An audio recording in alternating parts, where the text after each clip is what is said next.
Hey everyone, I need your attention for 1 minute. This is not one of those ads. This is something that has changed my entire life. If you've been listening to this podcast, you know that this is all about personal development as the foundation for everything good in your life.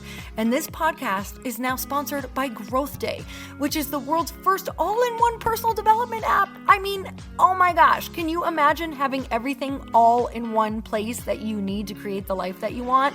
Now you can. So if you've been struggling with your motivation, your mood, your productivity, or your purpose, you have to check this out. Growth Day helps you consciously change your life and achieve your potential. It has all the self-improvement tools, motivational classes, and life coaching all in one place.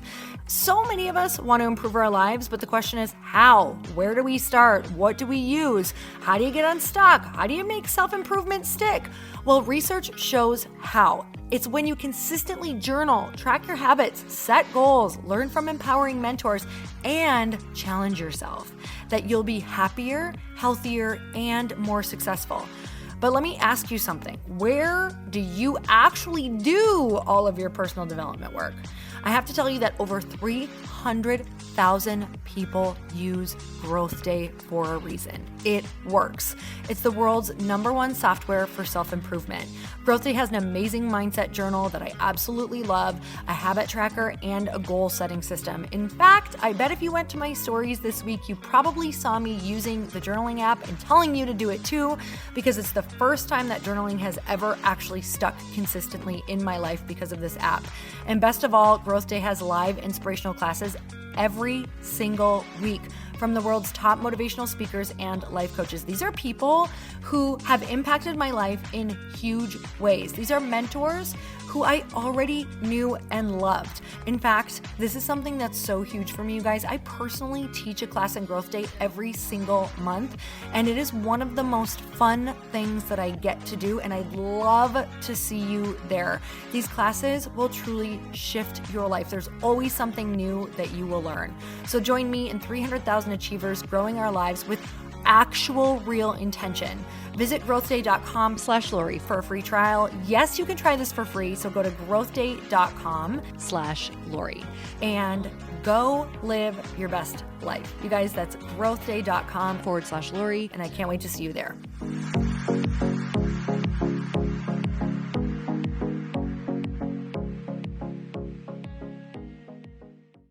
Doing something that's really hard for you and trying to beat it with willpower or just grit rarely actually wins. However, one thing that truly we as human beings are gifted with over anything else on this planet is our creative imagination. That is one of the things that really does make us unique. Welcome to the Earn Your Happy podcast. I'm Lori Harder, founder of The Bliss Project, 3-time fitness world champion, fitness expert, and cover model turned self-love junkie, lifestyle entrepreneur, and author. Each week, I'll bring you a guest or a thought that will help you bust through your fears, connect to your soul, and get focused and clear so you can elevate your life, business, and relationships. We don't wait until we're ready for someone to tell us we're good enough. We take what we want and we anoint ourselves. Get ready to earn, own, and unapologetically rock your happiness every single day. Are you with me? Here we go. Thank you, everyone, for tuning into another episode of the podcast. And I hope that this is finding you in a week that you are choosing to create and make amazing. And before we get started, are you ready? Yes, I'm asking you to go to theblissproject.info if you haven't checked it out yet. If you have and you're already coming, then this should get you even more excited because this is the year that is going to elevate and rock your world. If you've already been in the past, I'm telling you, get ready. It's going to the next level. And if you have not been there yet and you are ready for a shift in your life and you're ready to meet your like-minded tribe, and you're also just ready to have some fun, let go of some stuff, go home with an amazing group of friends and really learn how to shift your whole life in one weekend, Yeah, that might be a big claim, but it's going to happen. So if you choose it, it's all there for you. It's all there for you. Everything that you need is in that room to learn or to let go or to connect with people. So I hope that you join us and I will see you there. It is coming up and it's coming really, really fast, you guys. So go to theblissproject.info. And I'm really excited about today's episode because this is a human being that I have been following for quite some time. I discovered him on Marie TV, so Marie Forleo's show. And I remember that he was talking about 5 secrets to change your life. And it was all about the biology of change. And he had so much wisdom that I literally watched this video over and over and over because I was determined to be able to understand it so well that I could teach it because it was changing my life. So today on the podcast, I have this incredible human being and we have Todd Herman with us today. And he has come out with a new book called The Alter Ego Effect. And Todd Herman is a toughness and performance coach to professional and Olympic athletes. He's a leadership and performance advisor to billionaires and hundreds of entrepreneurs. He's also the creator of the 90-Day Year, which is a business achievement program designed for business owners to master the art of execution. And this awesome human truly is a performance expert. And that's what we're going to talk all about today. It's really about learning how to activate your heroic self. And you're going to learn all about the different drivers that we are truly made up of. And not just that, you might even get to come up with your own alter ego that you get to create and name and call on. I loved this episode because so much of what I've done to create any sort of success in my life was really confirmed today. And not only that, I really felt like I had the tools to take it to the next level. So I know you're going to love this. Make sure that you tune in until the end and let's get started. Todd, I'm so excited to have you on the podcast. Thank you so much for coming on today. I don't know how I got so lucky to actually get the invite. So thank you for having me. Okay, well, that's amazing and so nice of you to say. But I'll tell you that you have literally, okay, so I was like Marie Forleo obsessed for many years, still am. And I found you on the video, what was it, the five secrets to change your life. Yes. And at that time, I was just absolutely in love with learning about the, psychology and physiology and biology behind change. Mm-hmm. Because for me, it was like, I knew my journey had so much to do with that. So I loved being able to teach it. So I watched that video so many times to be able to describe it to people, teach it to people. So thank you for that. You made me sound so much smarter. So it was borrowed knowledge. And now it's mine though. well, exactly. Well, thank God Marie was such a good coach because she made me look good on that video too. She is amazing. So I'm super excited to have you here because I was just going through your book and I literally cannot wait to actually have the physical copy in my hands and not to jump right into your book, but oh my God, I'm really, really thrilled to talk about this topic, which the title of your book, would you share what it is? Yeah, it's called The Alter Ego Effect, The Power of Secret Identities to Transform Your Life.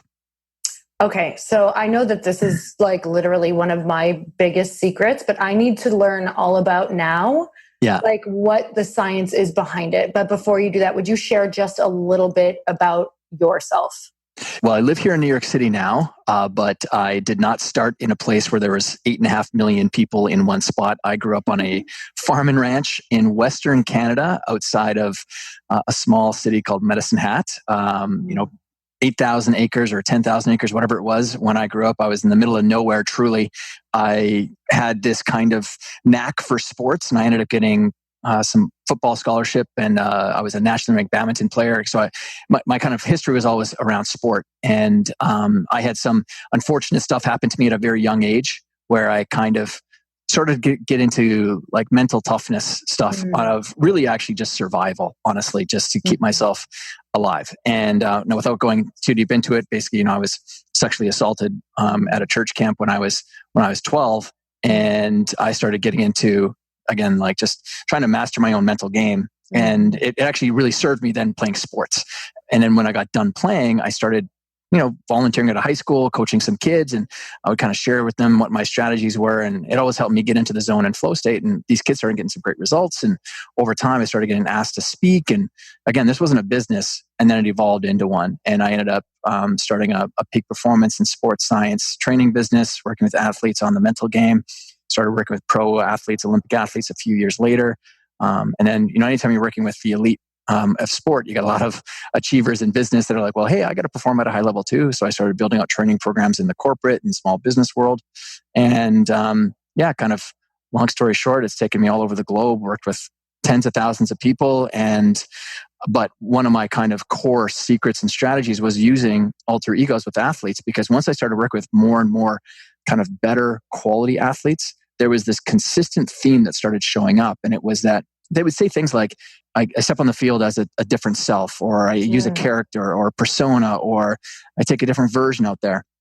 And a lot of times they didn't say alter ego, but they were all dancing around it. And I was like, oh, that's really cool, because I did the exact same thing when I played football. And then when I started my business, I felt like, I was 21 when I started, and I looked like I was probably 12. And and I was so insecure about how young I looked that it was really stopping me from going out and doing the things that I wanted to go and do, even though I knew I was good at it, because I already displayed that. I was getting, these young athletes a great result, but I wouldn't book the talk, or I wouldn't reach out to people. And I was just wrapped up in my own head.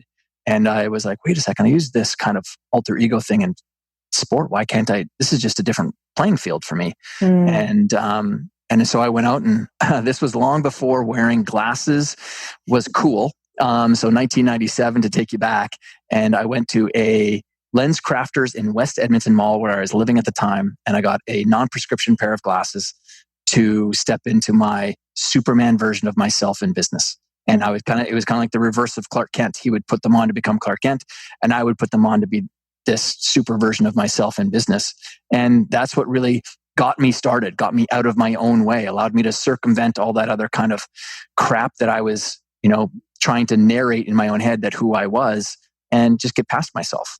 Just to kind of wrap it up, then in sport, I just saw that these other athletes were doing it too. And so I started to create the process and the system for doing it for other people. And, 15 years later, I finally wrote the book. Okay, so many things. And number one, thank you so much for sharing that. I know there's so many people, especially it's so powerful coming from a male who's willing to share that. Number two, I loved your dedication in your book for all the people who grew up in the middle of nowhere, because I grew up in the middle of nowhere. So I'm like, oh, that's why I like him. And I love the alter ego idea. I think for so many people, whether you grew up in a small town or a big city, whatever it is, especially I think people from smaller towns, when we think that we want to become something or make it like it can really mess with you, thinking like you don't have the skills coming from a smaller town, or that you're not the type of person, or you don't have the background. And you can feel really consumed, like almost like it's eating you alive, like you're not going to make it in that arena. So you do need to step into something. So for you, it sounds like this was your own personal journey of stepping into your own alter ego. So can you kind of share that journey? What really started happening once you finally stepped in?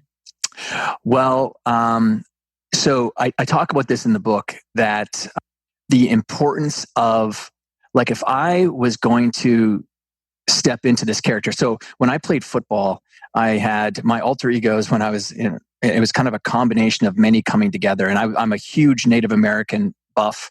Growing up where I grew up, I was lucky because it was actually kind of a very famous part of Canada when Sitting Bull, after the battle at Little Bighorn, when he fled across the United States border into Canada, his tribe settled in the area that our farm and ranch is. And so anyways, I grew up around discovering fire rocks and kind of digging around and trying to find old arrowheads and stuff. And I was just fascinated with that culture. But what I was fascinated with was when they go have a warring party, when they would dance around the fire, what they were doing was it was 5 or 6 of them coming together to try to channel to become one. And it was all about unity and just creating that real power of a force of many going out. And there's actually someone I'm going to share with everybody later that has used it as well in the same way that everybody knows and might be surprised with. But so I loved that idea. And so I wanted to create this tribe in my head to go out onto the football field and play way bigger than I was. I was a scrawny kid. I was fast, but it was impossible for me. I could eat everything in the world and I just couldn't put on any weight. But I went out there and I played way bigger than myself because in my head, I had Walter Payton, who was, one of the greatest running backs of all time. And I had Ronnie Lott because I played defense as well. And he was an amazing safety for the San Francisco 49ers. And then this tribe of Native Americans. And I always had this mental movie theater in my head. And I used it and I used it as an escape when I was going through a lot of tough times to just imagine a different version of myself. And it served me then because that visualization skill set is really a powerful skill to develop. And a lot of people actually dishonor others by just saying, oh, you need to visualize it. Visualization is actually very difficult and challenging for people to do. So if any of the people that are listening have heard that and you've tried to visualize, it's a skill that you have to develop. And so I had developed it quite well. And I had this mental movie theater and I would step into it and I would imagine Walter and Ronnie Lott and this tribe coming towards me.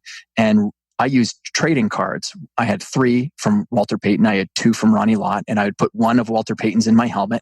I'd put 2 of Ronnie Lott's, 1 under each shoulder pad. And I'd take the last 2 of Walter Payton's and I put them inside of my thigh pads in my football equipment so I could run like him, I could hit like Ronnie Lott, and I could think like Walter on the field. But I would imagine Walter being the one who handed me the cards and said, okay, here you go. Activate all of us on that field, but don't for 1 second dishonor who we are, how we played, and how we showed up by not being us the entire time. It's super important that if you do embody something like this, you really engage with it because just the way that the mind works is it will always, your behavior will always default through whatever your most resonant origin story is that you're acting through. And I wanted to create an origin story for my alter egos that was way more powerful than that insecure version of myself was going to show up like. And just that idea of like Walter handing me those cards, someone that I was my hero, and saying that to me, I was like, well, there's not a chance in hell I'm not going to go out there and dishonor you guys. I'm going to show up as my best version of myself. And it allowed me to take on traits and characteristics that really did allow me to play my best. And then when I got into now sort of fast forward into the business space, when I would imagine all of my kind of the heroic qualities of those people that I wanted to embody living inside of my glasses. And the moment that those glasses went, past that kind of temple area, it was like flicking on a switch.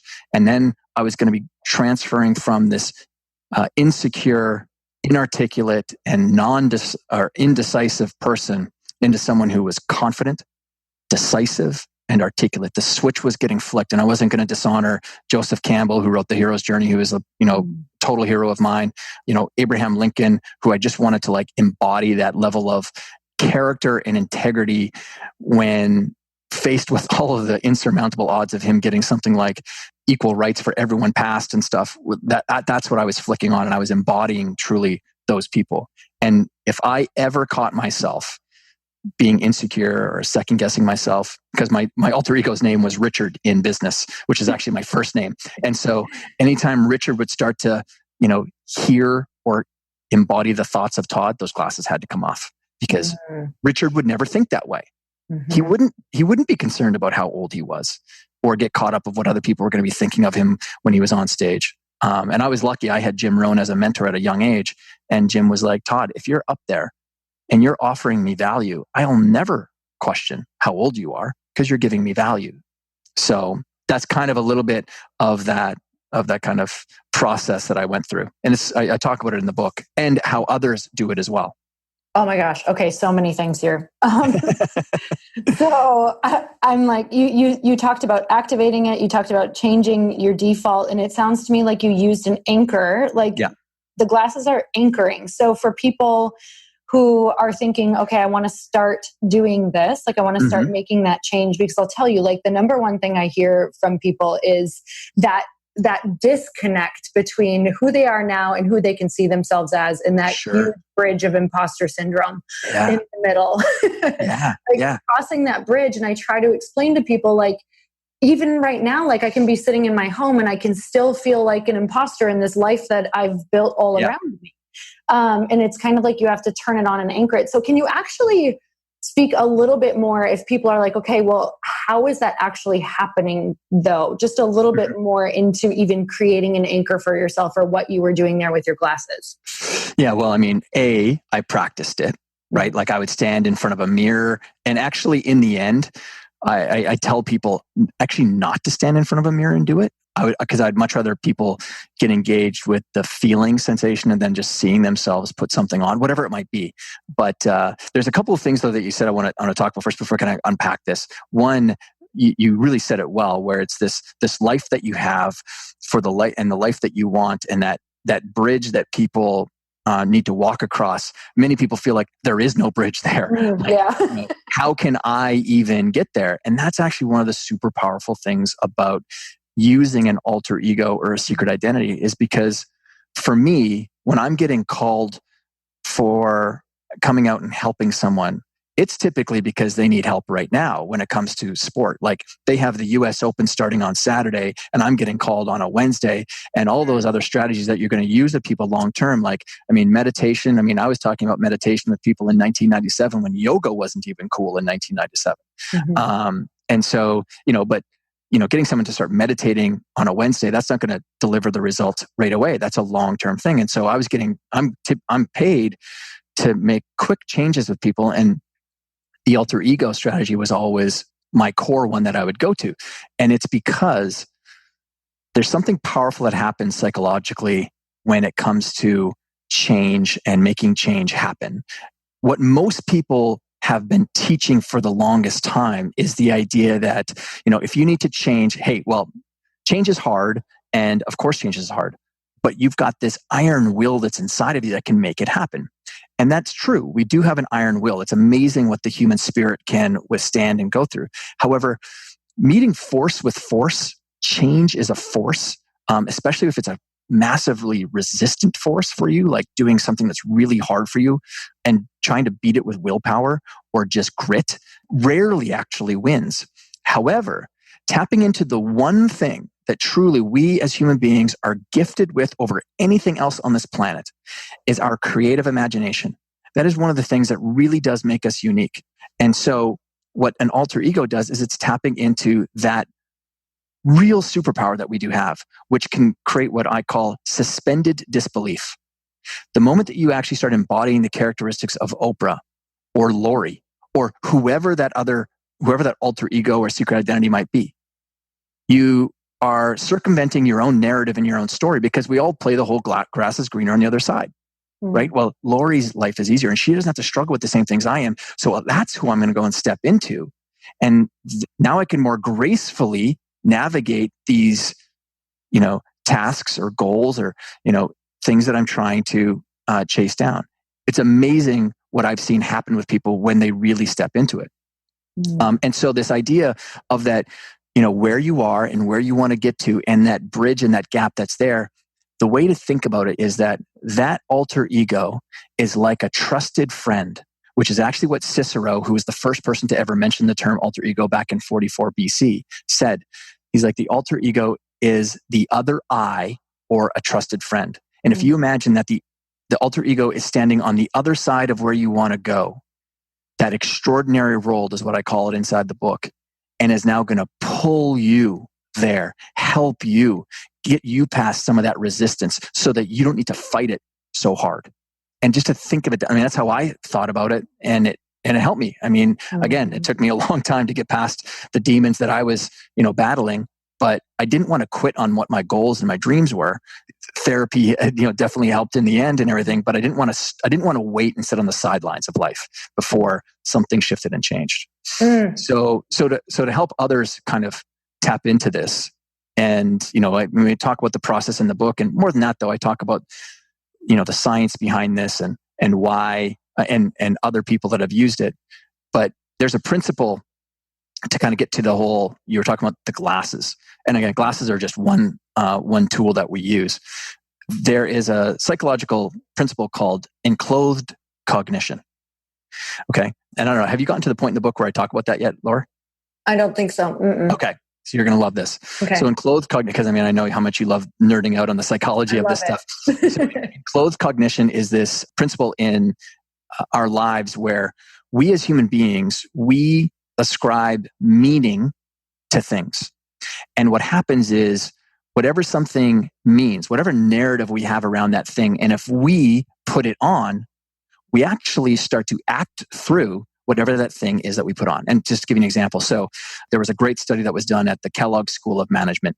And what they did was they brought in a bunch of students into a room. And have you ever seen one of those sort of mind puzzles where you've got the word of a color, but the color that it's in is different than the word? Where it's like the word is green, but it's pink.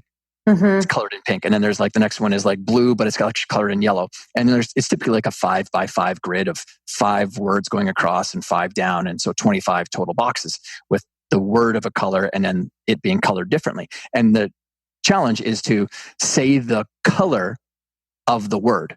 So because it screws you up because you're looking at the color yellow, but the word is green. Right. And you got to try to get your way through as quickly as you can. So anyways, they bring these students into this room and they, get them to do the test and they record all the results and then they leave. And then the next group they bring in is a group and they hand them a white coat. And when they hand them the white coat, they tell them that it's a painter's coat. And so they put on the painter's coat and they do the same test.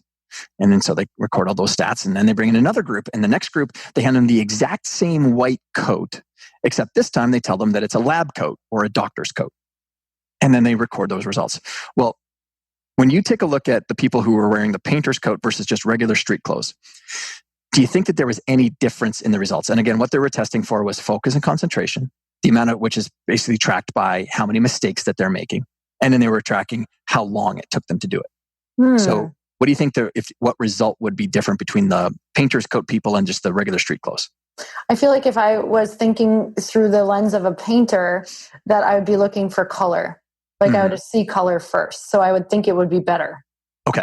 So the reality is nothing changed. Okay. It was the same results. And then when you took a look at the stats from people who were told that it was a lab coat. Now again, it's the exact same white coat. Right. As the painter's coat. They were just told it's a lab coat or a doctor's coat.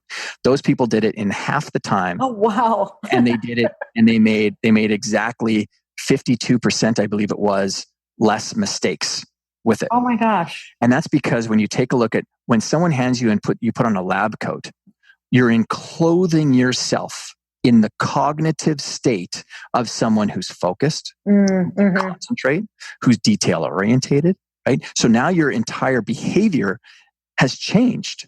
Like you have changed. And that's the magical part of what human beings can do is we act through these things all the time.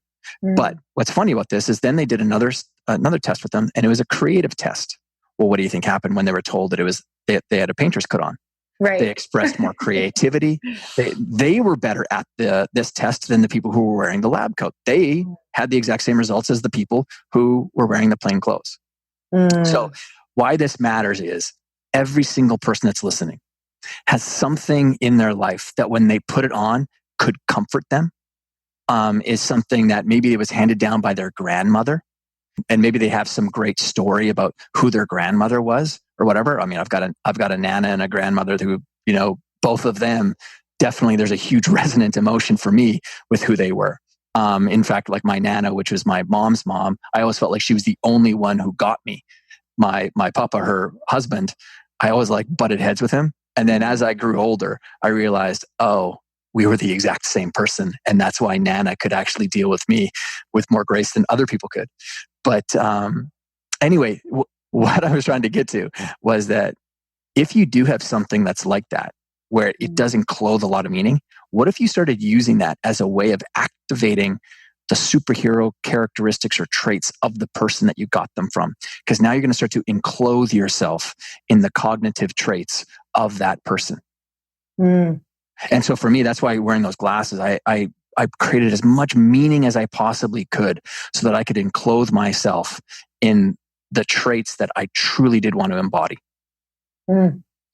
This is so powerful because I literally, I love that you have a book on this, because I talk about this all the time, especially at my events where I get, there's like 500 women in a room who all want to do something with their life. And I think that some of the biggest shifts are in the smallest things and that we overlook. And I always tell them, like, I could never be on the stage if I just woke up and didn't have all of these tricks in my pocket. And the tricks are exactly what you're saying. Like, I even switched like 3 years into doing this event to changing how I dressed, because I was like, wow, I am not embodying the character who would show up super powerfully in this space. And I was feeling it. It was affecting me. So I started dressing in like what I pictured as this really like powerfully feminine person would dress. And it completely, I'm not even kidding you, I had so many people say, oh my God, not only did it visually affect me, but I could tell that you were affected and you completely changed. So, I made it like a ritual when I was getting dressed. Like, it was like a costume. Yep. So that's been super, super powerful. It's basically like my version of the glasses, like changing even how you're dressing. And I'll tell you that the other things that you're talking about too, when I'm preparing for things, I'll watch performers. So whether it's a singer or whether it's Beyonce or something like that. And then I will watch comedians, and I will listen to Eminem, and I'll watch Oprah. And I'm like getting ready to embody each characteristic in my mind. Yeah. So I literally do this all of the time. Yeah. Well, and here's the thing. Like I say it in the book is, I'm the first person who's written the book on this, because that was what I kept on hearing in the publishing world when I was going through and having all these meetings. We had set a record in the publishing space by having 19 publishers wanting this book. And oh my God, that is amazing, by the way. I just have to say how amazing that is. Like, and so exciting. But I'm not saying that about, bragging about, for my purposes. I'm just, that is way more, it has less to do with Todd and has way more to do with the power of the idea. And, and it was so funny because I'd be in those conversations and they'd be like, why hasn't this book been written? Like, we know how. And I said, well, I think it's because it's been danced around, but no one finally codified. And because, again, I've worked with people one-on-one for over 16,000 hours. That's one-on-one true, coaching and advising and mentoring people. And so when you work that many hours with people, you now actually get a lot of data and you get to see truly what are those kind of little levers that are being pulled. And this was one of those little levers that was moving big boulders for people. And, and I'm excited because, like I say, like you had that experience. But the great thing about this is I'm only reminding people of something that all of you already know about. This is built into the human condition. We all did this as kids naturally. We played with personas. We played with ideas. We were a nurse or a doctor or a chef or a Wonder Woman or Superman or whoever one day. And it was natural. And then over time, we start to develop this narrative of, oh, well, I've got to grow up, or people tell you to grow up, or what it means to be a quote unquote adult. And we start to lose that really powerful gift that we have, which is our imagination to create worlds for ourselves that we get to grow into.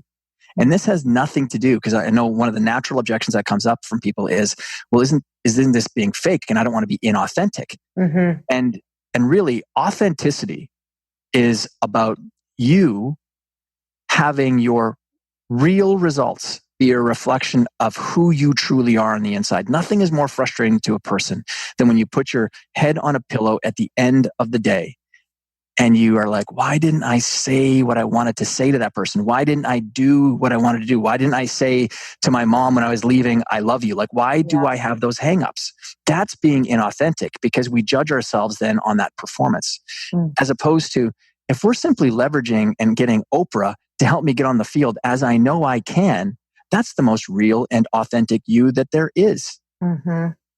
I read a quote in your book that I loved, and talking about, and you touched on it just a little bit. It was, your imagination can build extraordinary worlds and ordinary worlds. You've already been doing this. And here's a reminder that playfulness doesn't stop at 8 years of age. It's a pathway of handling life with more grace. I love that, because ultimately we're building our future in our imagination. So can you kind of speak to the difference between the extraordinary world and the ordinary world, and what does it take to build that? Yeah, I will in a second, but you brought up, there's a lot of, different parts of that book, but why did that particular thing resonate with you though? Oh, okay. Because I believe we're always building a case and a story at all times. So I'm always looking at what my thoughts are thinking and what I'm feeding. Like what version of my life do I want to build? Because I truly know that it's always just whatever I want. Like it's all made up anyway. So I might as well make up a powerful world to live in. Mm-hmm. Yeah.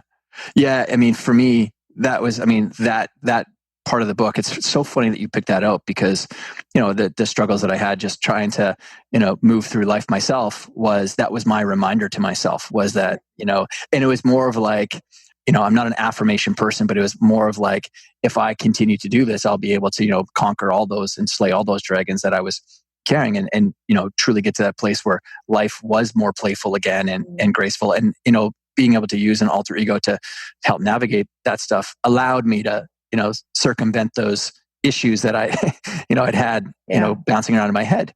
When I'm talking about the ordinary and the extraordinary world, is inside of chapter number 3, I share kind of the model that explains why this is so powerful. And I wanted to give people a framework when I was writing the book that kind of took the alter ego effect, or just the idea of alter egos and secret identities, even deeper, to show people how deep and resonant this actually is at the core of who we are. And so I talk about how there's many layers for how our identity gets shaped. And there's this core part. If you think of it like the Earth's crust being cut open, and how sometimes you get to see like how the Earth is shaped, and that's kind of how the model is built inside the book. And so at our very core is this place of just like powerful possibility, where creativity sits, where that imagination sits, or you could say love and gratitude, all those powerful emotions. And then from there, we start to get shaped. Our identity starts to get shaped. And the next layer is something called the core driver layer. And core drivers are things like, the country that you live in. That's a core driver. Your family. Things that are very deep and resonant, things that are larger than typically ourselves. Our family is bigger than just one person. Our country is bigger than one person. Your religion or your spiritual practice or whatever, your values, which sound like it's an individual thing, but your values are always the very thing that does shape your character. So, and that we can actually a lot of times act through parts of our core drivers that we don't even realize, like something as simple as, well, my family has never been an entrepreneur, so why would I be an entrepreneur? Yeah. So that's a story and a narrative that's getting shaped at a core driver layer. Then beyond that layer, the next layer is our beliefs, our attitudes, things that we've now adopted and learned over time. And, I always challenge people, like, a belief is your belief, but it's not a truth, right? Because in order for something to be a truth, it has to be true for me and true for you. That's a truth. Right? You and I can both be walking on the sidewalk, and we're both walking on concrete. And I'm like, well, that's a truth. That is concrete.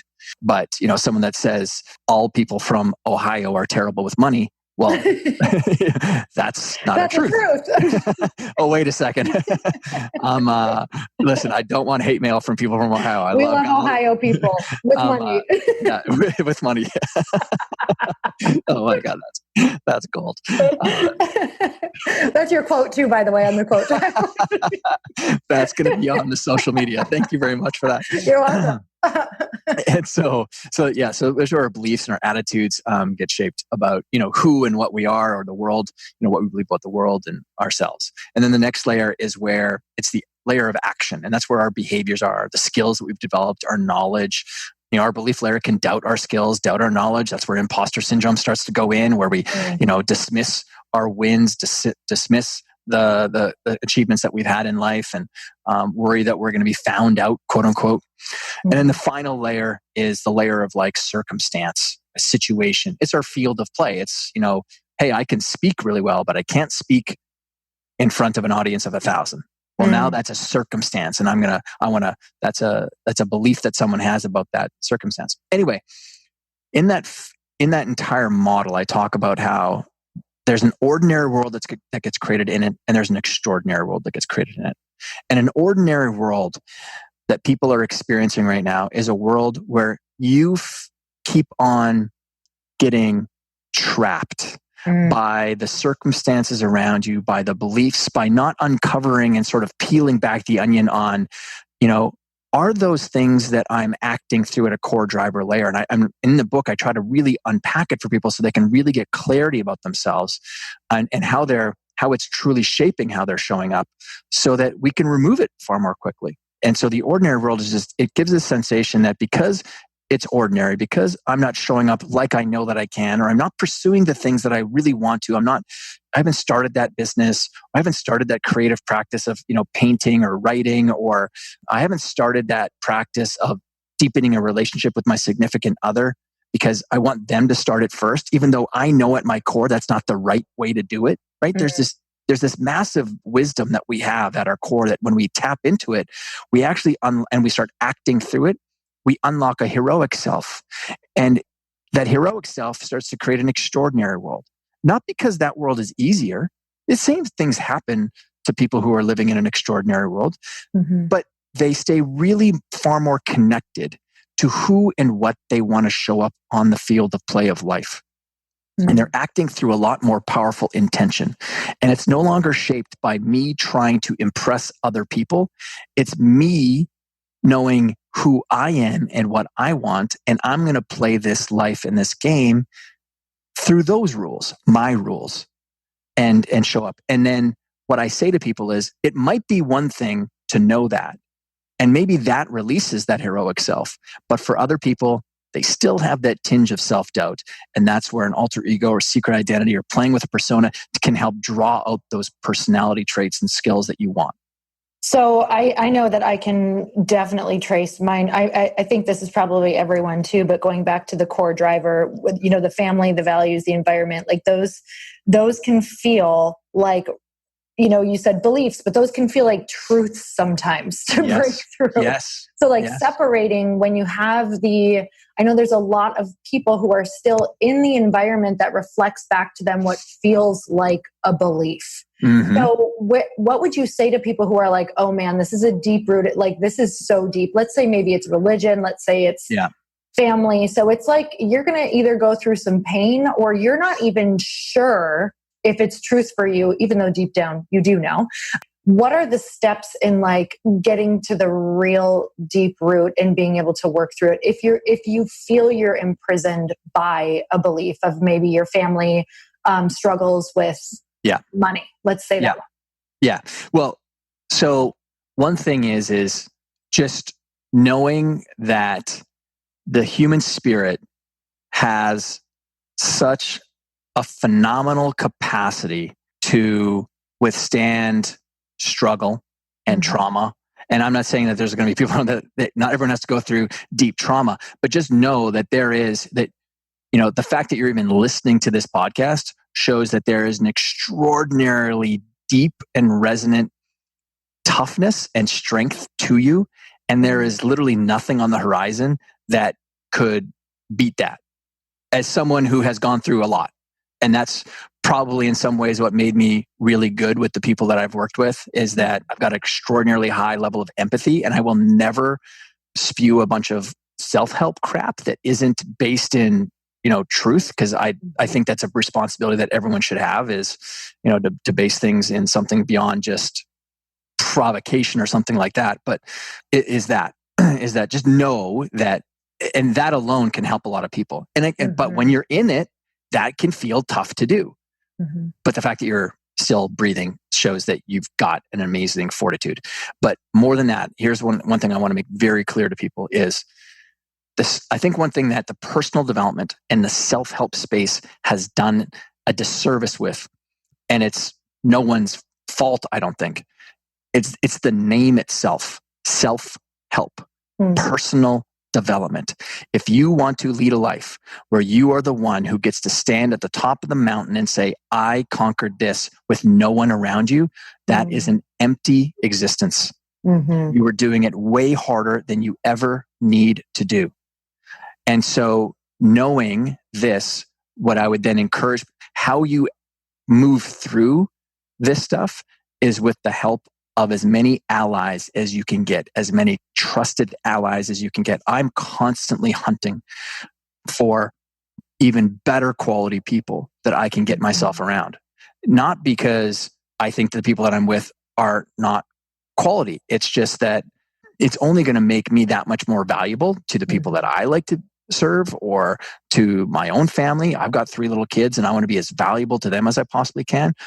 But, as someone who's, and you've gone through this, as someone who's going through the final stage of, launching a book out into the world, you cannot launch a book out into the world and make it a splash without the help of a lot of superhero friends to show up for you, a lot of allies. And it's such a great metaphor for every other great achievement that we're all trying to go through. Is trying to do something on your own is just a fantastic recipe for depression, isolation, and loneliness. And so the more that you share where you want to go with other people that are also people who like to strive to do big things as well, man, the more you're giving yourself an opportunity for just some sort of miracle to show up for you, some amazing opportunity that you couldn't have tried to, sketch out or, put down on a task list, because someone opens up and they're like, oh, I know that person. Let me open up the door for you. Amen.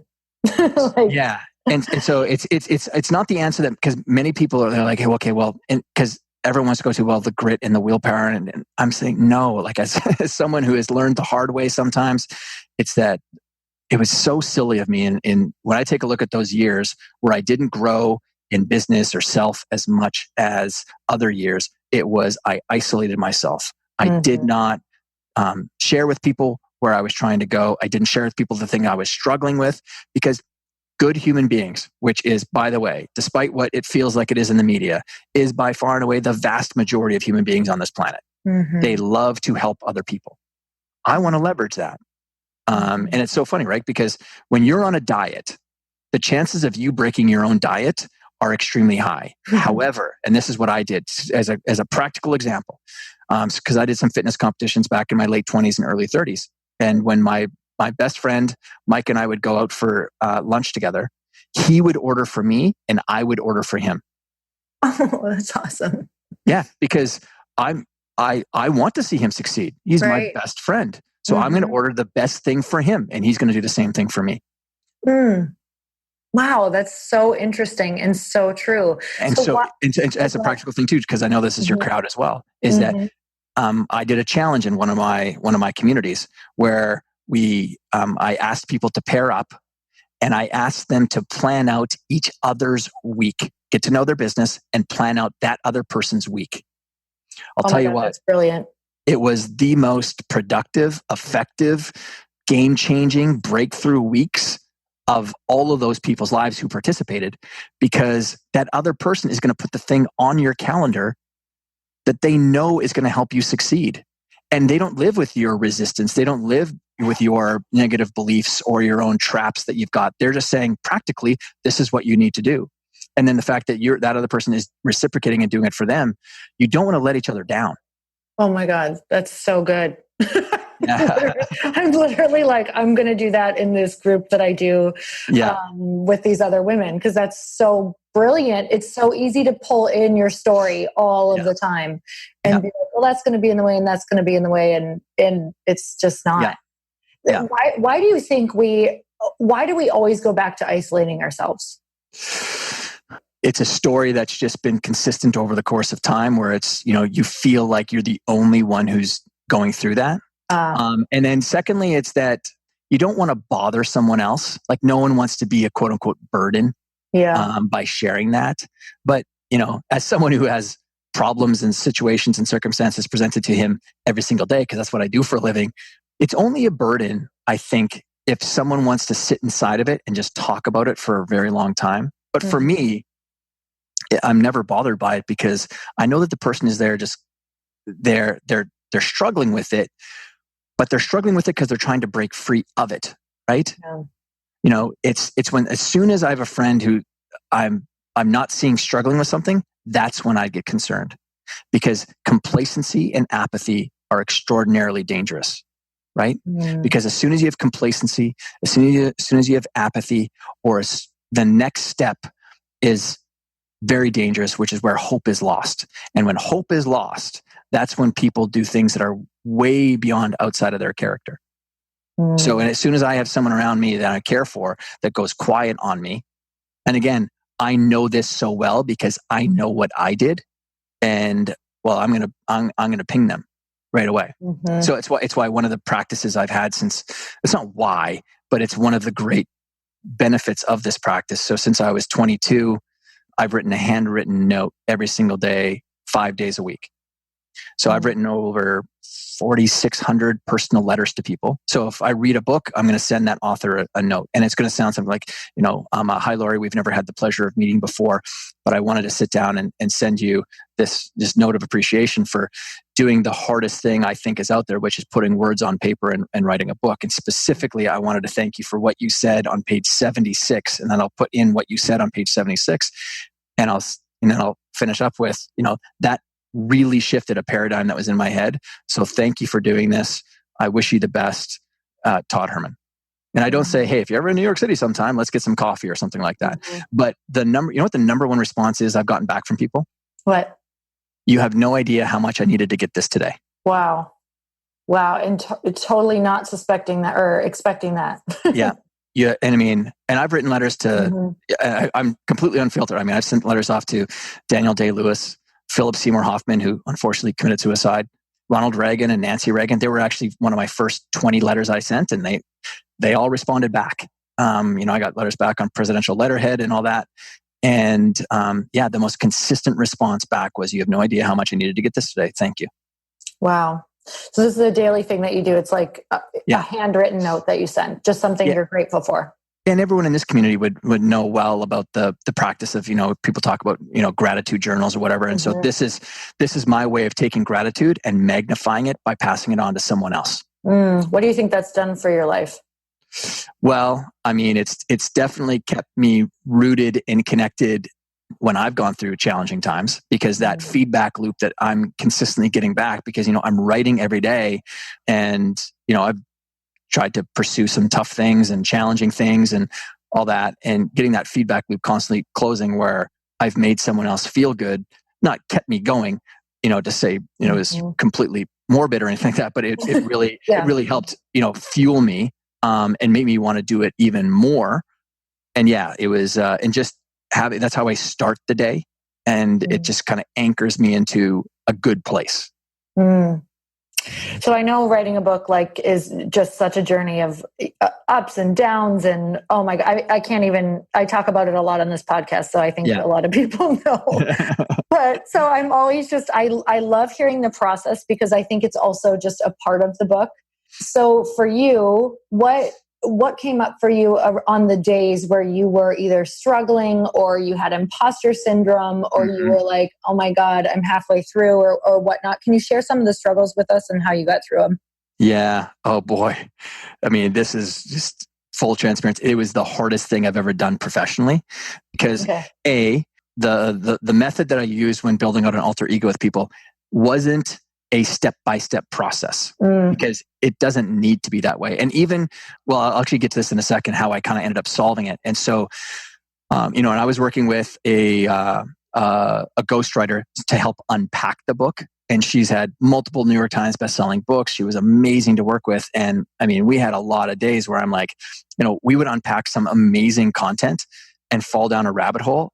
And then in the end, I'm like, but that doesn't need to go in the book. That's amazing. But it doesn't need to go in the book, because it's going to overcomplicate the idea. And what I really want to make sure that this honors is the fact that this can be light. I think you've seen so far in the book, I constantly try to at least bring it back to, hey, by the way, we can be playful with this. Yeah, I love that. Some people are definitely using this as a way to overcome, some terrible hurts or some trauma. And that is one way that people have used it. Other people, like say David Bowie, who experimented with using it for Ziggy Stardust, was using it as a way of expressing a different creative self for themselves. But, on those days where it was challenging, it would be great if I gave someone some phenomenal tip. that, this is how I conquered it. But sometimes I just stepped away from it. Mm-hmm. That was one thing I needed to do just to get some perspective. I will say that, my wife was phenomenal. I'm super lucky in that I married my biggest fan. Mm-hmm. And, she never loses that doubt. And I would talk to her about it, and, just unpacking with her, I'd get pops of insight. Mm-hmm. And actually, that was when I'm like, oh, wait a second, Todd, don't forget that's your rhythm. Talk it out with other people, and then you're going to find your breakthroughs. So there was that part. And reality was, when I sat down with my editor after the first draft was given to him, and he was giving me some advice, and he would kind of give me some general advice, but it wasn't specific. And finally, I'm like, Eric, I need, like, this isn't helpful for me. Like, I'm a first-time author here. I'm a business owner. I'm an advisor and mentor. I don't write for a living. And again, like, Eric works with Malcolm Gladwell. He's Simon Sinek's mentor. Like, the guy has got some serious chops. And so I said, you just can't keep on telling me to, like, write more like Malcolm Gladwell. That's not helpful to me. And so anyways, he gave me some advice. And then at the very end, which I will never forget, this will forever be burned in my mind as a subject line that I'll never forget, which is in all caps on August the 8th, he said, "Pencils down." And I'll never forget that, because he was saying, hey, we're done. There's no more edits to this book. It's good to go. But in that, he sent this, he kind of unpacked the last few months, and he said, you asked me a few months ago what you needed to do more of to make your writing even better. And the answer was, you just needed to write more. You needed to write more drafts, which goes back to, like, the stuff that you're going to talk with people. What I'll talk with is this: stay engaged with the process. And when you stay engaged with the process, you're going to, in the end, win out, because you're constantly going to be getting better and better and better. And again, I used an alter ego when I wrote. I mean, I used Charles Bukowski, who's a famous fiction writer, the classic kind of guy who drank a lot. And I was like, I wanted to be that when I was kind of playing out this role of being an author. Oh my God. I'm just that needs to just replay, because it applies to everything that we just talked about. And it also, I think, it's just taking a new journey that you've never taken before, which for a lot of people is going to be what you're talking about here. It also goes back to let it be fun. It's going to be hard, but also give yourself so much grace. Like, I can't imagine the grace that you had to pull in throughout the writing process as well. Well, and you know what? I will say, once I started getting into it, I fell in love with this other side of myself, where I always describe myself as a coach and advisor. And I've got a really great friend. I don't know. Do you know who Jonathan Fields is? Yes. Yeah.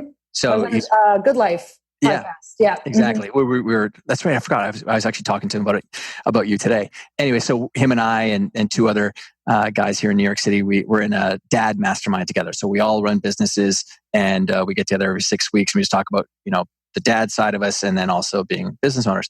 That's awesome. And it's been phenomenal. And Jonathan, he has this great framework and way of thinking, like a bandwidth, where at one end of the band is a maker, and at the other end of the band is a helper. And so when we met, even though we're very, very similar at our core, our character-wise, we're the same person almost, but then how we express ourselves in the world is very different. He's very quiet and methodical, and very much a deep, deep thinker. And I'm way more kind of gregarious and outgoing and stuff. So anyways, he was like, when he explained it, he said, yeah, I'm 100% a maker. And then I said, oh, that's so funny, because I'm 100% a helper. But then, so fast forward to after the book is done, and him and I are sitting down having breakfast together here in New York. We were kind of talking about the process and just some shifts that had happened for me through it. I said, man, like, through the process, I think I realized that I'm actually 100% a maker. I'm far more a maker than I ever thought. And he said, it's so funny you say that, because I've known that all along. You're 100% a maker. So it's what the gift that the book gave me was now pursuing this other kind of, next decade of my life will be doing a lot more of that kind of stuff, and not as much coaching and advising and mentoring as I've done in the past. I love hearing these stories because there's so much for the people listening. There's so many parts of them and so many paths that they have no idea that are going to bring like so much massive, just basically euphoria. Because I know that it sounds to me like you found what I found, just like these little moments of euphoria where you're like more attached to like your creator or whatever you believe in the universe, like than you've ever been. And you're like, wait a minute, like, this is actually who I am. Yeah. But it's kind of like you're creating that as well. It's just the coolest. I love, it's just the coolest journey ever. So before we part, because I had to hold back like talking so that we could learn even more, but this could be like a 4-hour podcast for me. Well, and by the way, gang, I mean, Lori and I've had many people mention Lori to me over the last couple of years. And I think you had mentioned the same thing before as well. And this is the very first time we've ever talked together. And we were on together for about 5 minutes before this. And you're already an old friend. I literally, there's so much. So we're going to have to pick that up. Because I have notes to remember certain things. But I want to know who, when you picture this, because I know that there's so much because now you're getting into the marketing side, right? And that's like getting it into the hands, because you have poured your soul into this book, and there's like, you know, the value of it. I know the value of it. Who is this for? Well, this is for those people who are ambitious achievers, wanting more than what they may have. And more doesn't mean consumption of more.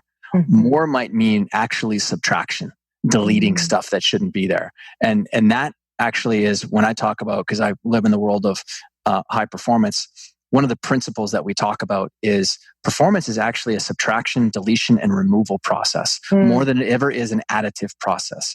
So many people try to want to add more, but if you think about, climbing any mountain, the people who are going to take the longest to get up there are the ones who try to pack as much as they possibly can on their back and drag it up with them.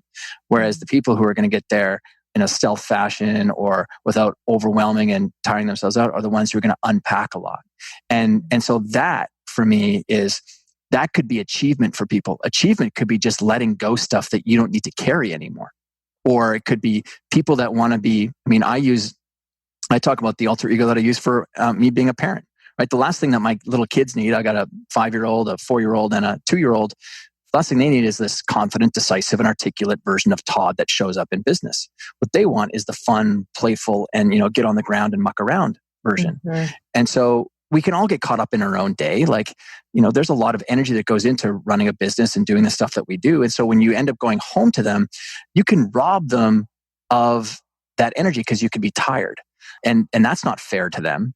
So before I walk through the door here, just stop for a second, just to make sure I remember I'm going onto a new field.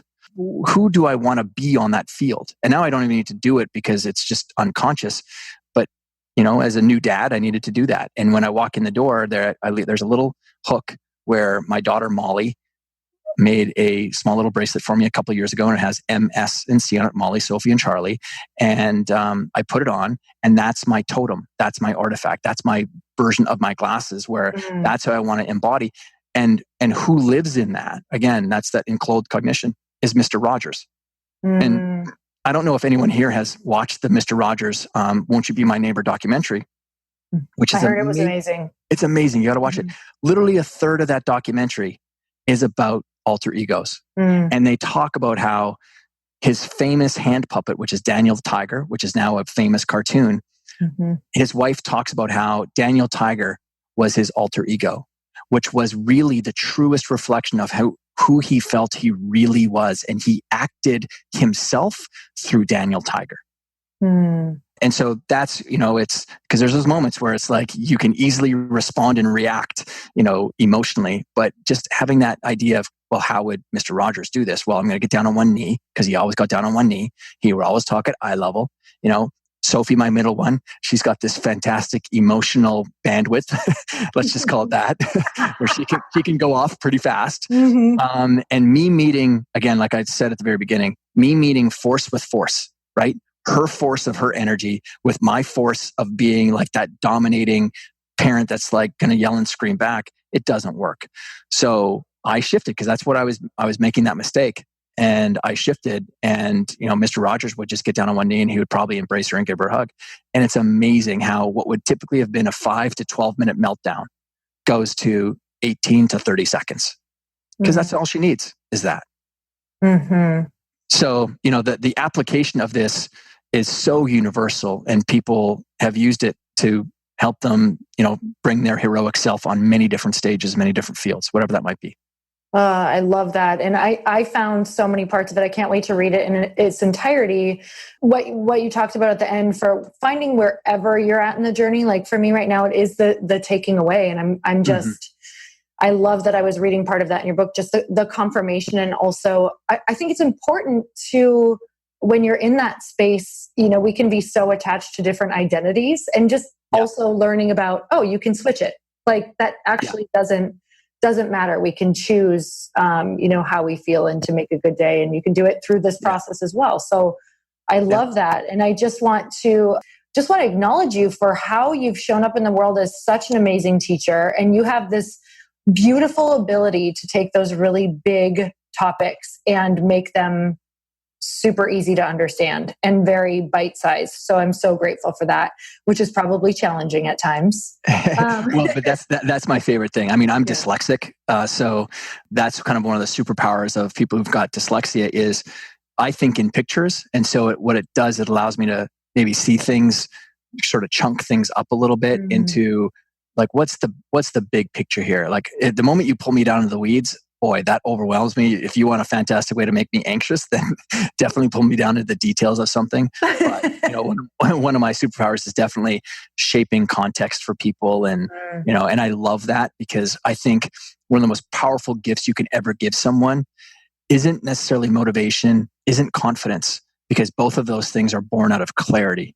When someone gets clarity, all that fog gets lifted. Now, when they're standing at the entrance to the forest, if there's fog in there, no one's going to run into that forest headlong and as fast as they can. But when you remove that fog and it lifts up and they can see a path forward, now the confidence shows up and the motivation or the momentum and all that stuff. So that's kind of what I'm always focused on, is how can I help someone get more clarity around this so they can see it differently, shift a paradigm or get a new perspective, and then now they can move forward. Oh, amen. When I'm not clear, I'm like debilitated. It's it's crazy. Yeah. So amen.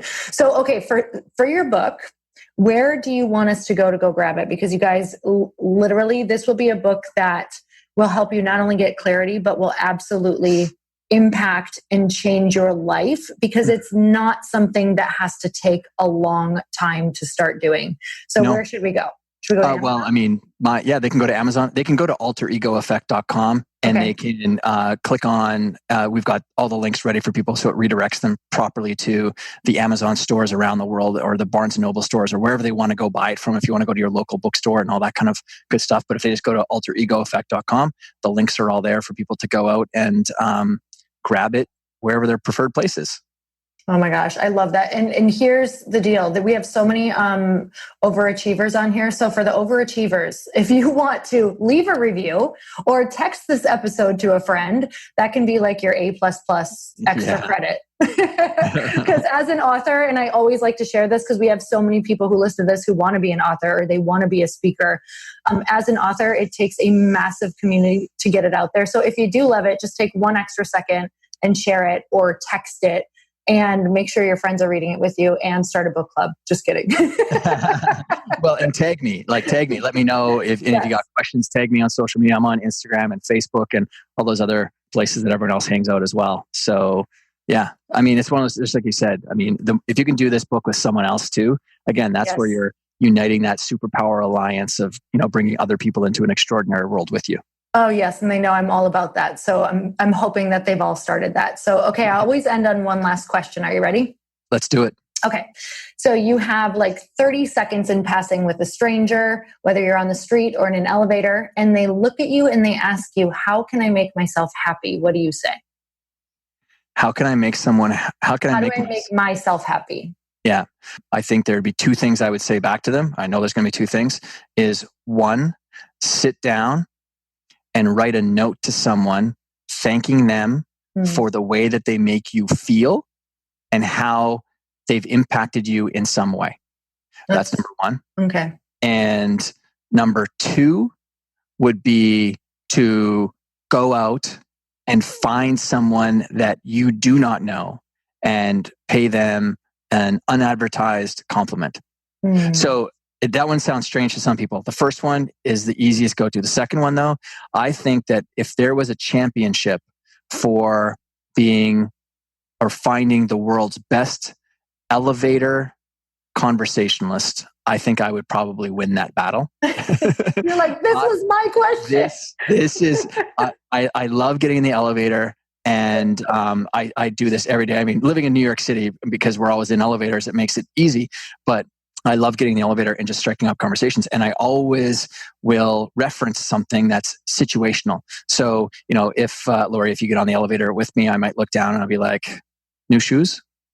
And it's insane how many times someone will respond back with, oh my God, yes, they are. Do you like them? And I'm like, you're rocking them. Those are outstanding.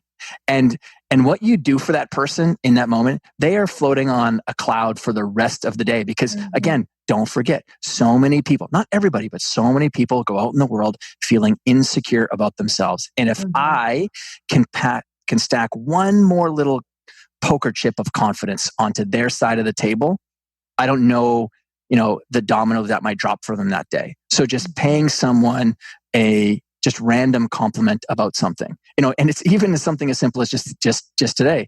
I mean, where my office is, there's a pizza place downstairs. A guy got in with a slice of pizza, and all I said to him was like, "Pizza day, hey?" And he's like, "Oh my God, man, it was a long weekend." And we just got chatting about stuff. And then I said, "Oh, have you tried out this pizza place there?" Anyway, it was a 15-second conversation, but for someone, I could just tell that it was like one of those days. If it was 10 seconds where it made him happy, then and again, for me, it's so selfish. It makes me feel better. I literally, when I'm open to that and when I'm doing that, I swear I have my day gets 90% better. And it's true. Someone just gave me a random compliment on Monday that I'm still carrying with me. It's Wednesday. So, yeah. So it could have a serious effect. Totally. Yep. I'm so grateful for you. I cannot wait to have the physical copy of your book in my hand. And I just think that this is going to be, we're just going to just claim it here that it's going to be an amazing book launch, and all of the things are going to be incredible with this book. So thank you so much for coming on. Thank you, Lori. I appreciate this. As you know, this stuff is not easy to do, and to have someone like you come along and share your platform and your tribe with this message is very much appreciated. So thank you. Oh, we are the blessed ones today. So thank you. And you guys, if you loved this podcast as much as I did, make sure you share it with your friends. And until next time, earn your happy. Bye, everyone. Thank you guys so much for spending this time with me on the Earn Your Happy podcast. I am so glad that you stopped by. If you could take 1 second to share this episode with someone you think would love it, that would be absolutely amazing, and we would be forever grateful. Also, please leave us a review if you feel so moved by going to iTunes and leaving us an honest thought, an honest comment. Tell us what you think. Tell us what you want to hear more of. It would really help us out on our journey to helping thousands and thousands of people. Until then, don't forget to earn your happy. Thanks again, guys. Bye-bye.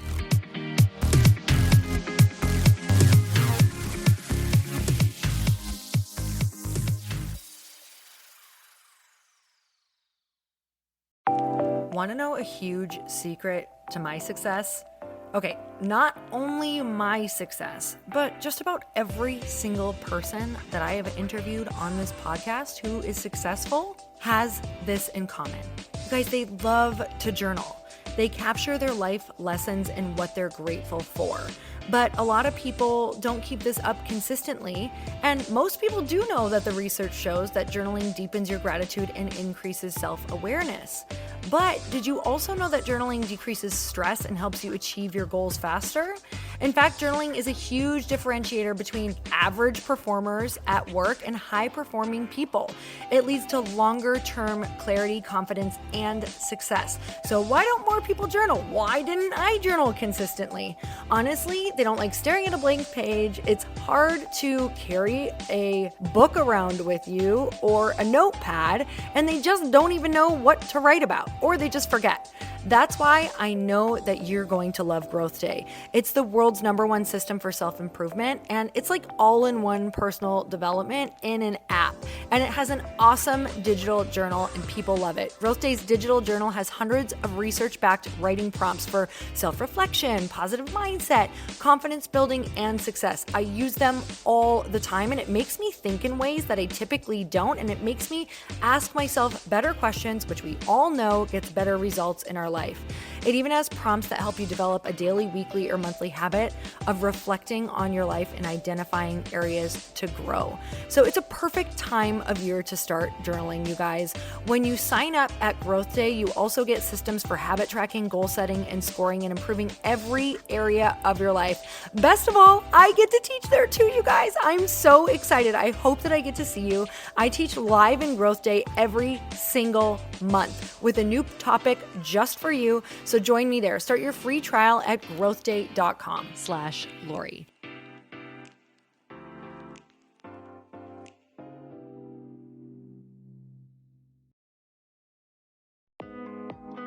Hey, thanks for listening to the podcast. And I want to make sure that you have my phone number, and I'm not kidding. Did you know that I have a community text number? For real. My phone number is 310-496-8363. This goes directly to my phone. All you have to do is text the word daily to 310-496-8363. And I literally text you every single day, Monday through Friday. I actually just got done 30 seconds ago texting a bunch of people back, and I talk to you all of the time. You guys, people always ask me how I got my community text number and how it works. Well, all you have to do is you can just go to community.com and get your own. Community makes it easy to get a phone number that you can use to build your audience using text. People just text you at your number and they're added to your group. Then you can text them out audios, video links, anything you want. You guys, I text out happy birthday videos. I love to send podcast links, thoughts about life, book recommendations, different events that I'm doing in the local area. Texting gets me out of the noise of social media and directly into your hand. And now you can start texting your people too. Just go to community.com to get your phone number. They give you a 10-digit real phone number, not those weird short codes that look like spam, but it's more than a phone number. Your new number comes with an inbox for SMS and texting. This means you can actually manage your text list from your computer and an app on your phone. You can schedule text to send at certain times and to certain groups. You can even set up auto replies or let your assistant or customer service team answer your text messages via Community's awesome dashboard. Just go to community.com and ask for a free demo. They'll show you how it works and get you your number. It's time to start texting your audience versus just posting on social media. Everyone uses Community for that. So go check them out at community.com. I can tell you it's not just great for communicating with my audience, but Chris and I use Community and our texts to also sell out our launches. I'm telling you, you get such an incredible response because you really are creating a true, deep sense of community. And it's so intimate. It's freaking amazing. Go check it out at community.com.